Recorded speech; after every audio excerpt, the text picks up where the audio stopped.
What are the most interesting domino effects in history? One of the very best stories I ever read on here was this one, originally written by Jeffrey Widders and posted 2 years ago by /u/shaky2236. A ship of Cuban immigrants sinking leads to America invading Iraq. Such examples are common in history, but this is so vivid and unpredictable that I have to mention it. November 21st, 1999, a boat carrying a dozen Cuban immigrants trying to get to Miami sank. 2 of the passengers were a young boy named Elian Gonzalez and his mother, Elizabeth. Elian survived the sinking, but his mother did not. If he had drowned, or if she had survived, most of us would never have heard of this story. But he survived, and was rescued by fishermen, and brought to Miami. At this point, the story becomes an international incident. Elian was taken in by relatives in Miami, but his father still lived in Cuba, and wanted him back. What would usually be a simple custody issue, which the father would almost certainly win, was complicated by 50 years of Cuban-American relations. The large Cuban-American population in Miami has extremely negative feelings toward the Castro government in Cuba. To them, including Elian's relatives, sending the child back to Cuba was unthinkable. But the law pretty clearly gives parental rights to the father.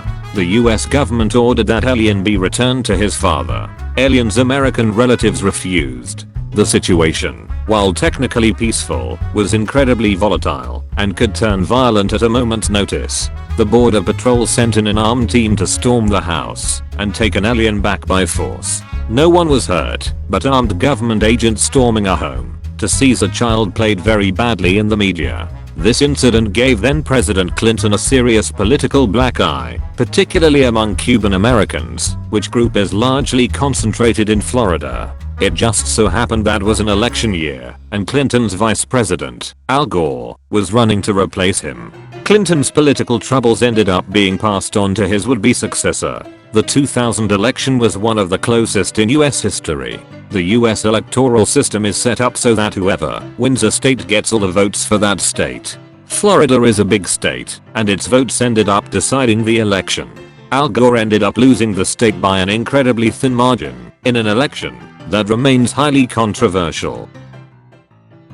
Which means that George W. Bush became the 43rd president of the United States. It's highly likely that, had the Elian Gonzalez incident never happened, Al Gore would have been president. The consequences of a presidential election are numerous, but there are some very clear ones in this case. Less than a year into Bush's first term, the World Trade Center was destroyed by terrorists. Both Republicans and Democrats agree that Gore would have responded different to the attacks. Naturally, Republicans insist he would done much worse. Democrats insist he would have done much better. Most obviously, while Gore might have still attacked Afghanistan, it's a near certainty he wouldn't have invaded Iraq. So, had Elian's boat not sank, or had his mother survived, Saddam Hussein would still be in power. 4,500 Americans and 100,000 Iraqis would still be alive. Several hundred billions of dollars would not have been spent, and ISIS would likely not exist. At the same time, President Obama was elected primarily in response to the unpopularity of the Bush administration, so there's no way of knowing who would be in the Oval Office now. A single human death is more than a flap of a butterfly's wings, but the consequences of it are enormous.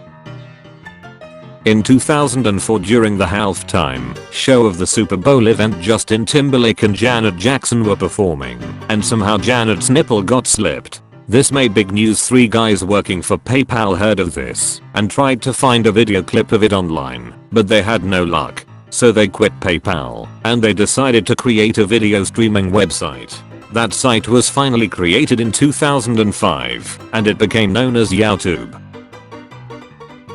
The Senate of Rome decides to kill the Gracchi for pushing through legislation in favor of land redistribution. Marius then revives this issue to pay his troops back for winning so they could resettle in Italy, which causes Sulla to start a bloodbath in Rome, killing thousands. Sulla leaves his dictatorship and Rome goes right back to squabbling between the rich and poor. Julius Caesar takes up the mantle of Marius and the Gracchi again and succeeds in the reforms. Caesar conquers Gaul. That and his controversial land law causes hardline conservatives to oppose his coming home without being put on trial. Caesar crosses the Rubicon. Pompey goes to Greece. Caesar defeats Pompey. Caesar becomes dictator. The Senate stabs him and flees to Greece. His adopted son Octavian raises an army to fight the assassins. They win. Antony and Octavian go head to head. Octavian wins. Octavian, now Emperor Augustus, has 350,000 troops and we are having land redistribution, if you don't fucking mind.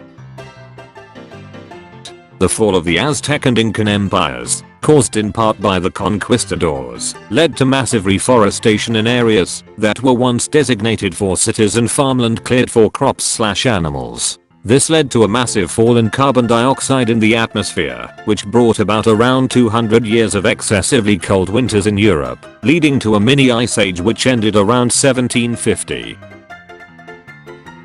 As a boy, Satoshi Tajiri liked to run around in fields and meadows and catch and collect different insects. As a young man working for a video game company, Satoshi learned that the fields and meadows he used to play in were being developed for urban purposes. Realizing that many children are never going to have the same experiences as he did, he decided to create a video game that simulates going around in tall grass and catching and collecting bugs.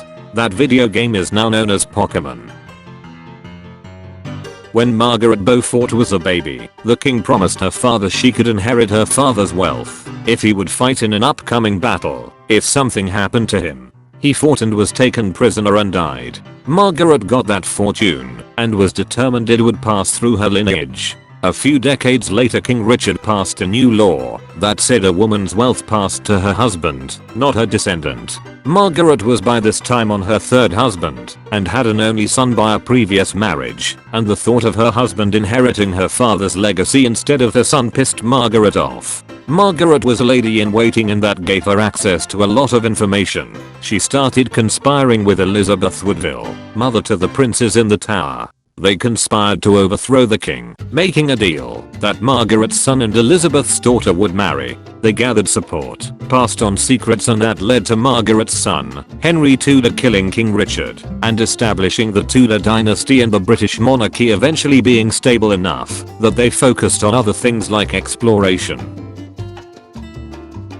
British officers in India during the 18th century were eating quinine powder to treat their malaria. The powder was so bitter they mixed with their club soda. They brought it back to the UK and they started putting it in their gin.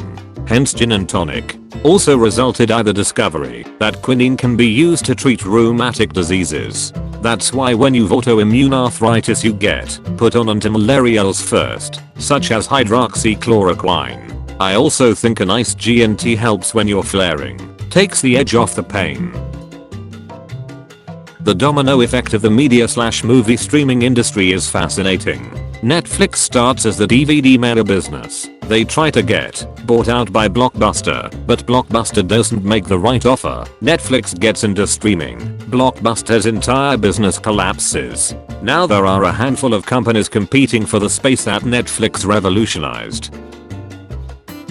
In the early 20th century there was an issue of humidity in printing press rooms causing the ink to run. A man named William Carrier invented a dehumidifier to suck the moisture out of the air, and it worked. The ink dried faster and stayed dry, and as an unseen side effect it kept the rooms cooler too. Thus the precursor to the modern air conditioner was inadvertently invented. At first it was only used for industrial purposes, and it wasn't until after WW2 that smaller units were manufactured and made readily available to the public. This led to a huge migration of city-dwelling folks from the north to more rural areas. Conservatives retirees were settling in the south without having to worry about discomfort from the heat and/or heat-related injuries for the elderly. This caused a huge shift in electoral college votes from north to south. Another side effect of air conditioning was when it started being put in movie theaters. Before, being crammed in a room with a bunch of other sweaty people to watch a movie just wasn't enjoyable. Once theaters could be cooled, it became way more popular to go to when it was sweltering hot outside. Thus, the summer blockbuster movies became not only a device for entertainment, but also a way for pop culture to shift the political climate. During the Vietnam War there weren't very many pro-military movies, since the general population was pretty much against the war. It wasn't until George Lucas came out with the Star Wars trilogy that people were able to enjoy heroic stories of battle and triumphing over evil. It was around the second Star Wars movie that a man named Ronald Reagan was campaigning his plans on how to deal with the evil empire known as the Soviet Union. The Democrats, in an attempt to make his missile defense plan sound silly, dubbed it Star Wars. This had the opposite effect because people thought it sounded cool. People also resonated with the rebels trying to overthrow an oppressive government the same way that Ronald Reagan was taking on big government in America. In 1980, Ronald Reagan was elected president. So in an effort to keep ink smearing on the pages of newspapers in the printing press room, it set off a domino effect that led to Ronald Reagan being elected 40th president of the United States. Wait, so there's only been 5 presidents between Reagan and Trump? Apparently America loves its 2-term presidents. Fun fact, there are 45 presidencies, but only 44 people who were president. Good old Grover Cleveland. Not American, PLS explain. Grover Cleveland is the only president to have served 2 non-consecutive terms. As a result, he is counted as the 22nd and the 24th president. Join the Discord server for literally nothing in return. Link in description.